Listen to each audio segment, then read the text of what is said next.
How's it going, everyone? So today I'm going to talk about how many push-ups per day for a bigger chest.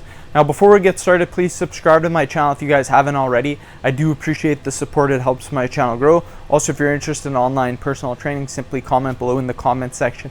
I will get back to you guys with more details. So there is no magic number of reps that will get you a big chest. What you want to do is keep progressing and do more so your chest will grow.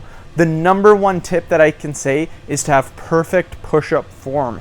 This is crucial if you want to be able to do a lot of repetitions in a row. Great push-up form starts with contracting your glutes and your abs. By doing this, you will have absolutely zero energy leaks.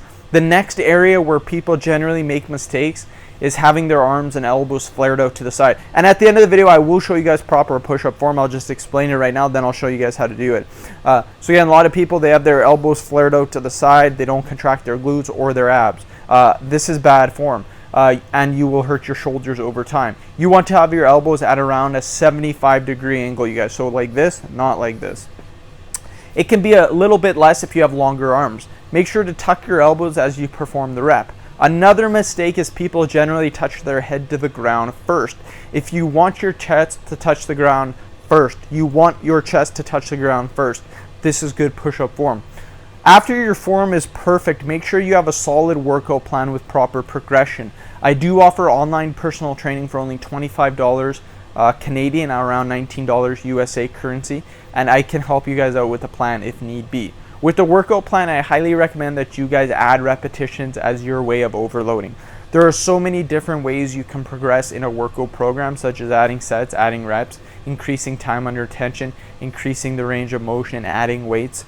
I would make sure to add reps and also increase your time under tension.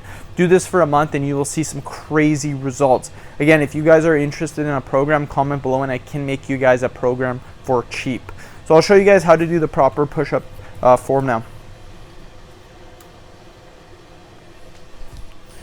So again, a major mistake what people do is when they're doing their push-up form, instead of having their elbows at about 75 degrees, they'll have them flared out like this. You don't want your elbows flared out like this. You want them in like this. Okay, now let's talk about another one of the major form leaks is when people do their push-up. When you first do your push-up, you want to contract your glutes and contract your abs. Now this will get you in a good starting position like this, and then all we're gonna do is touch the floor with our chest. And then we're gonna come back up. That's good push-up form, you guys. That's how you do a proper push-up. So end the video. Thank you guys so much for watching. Please subscribe to my channel if you guys haven't already. Thank you again, everyone. Have a great day.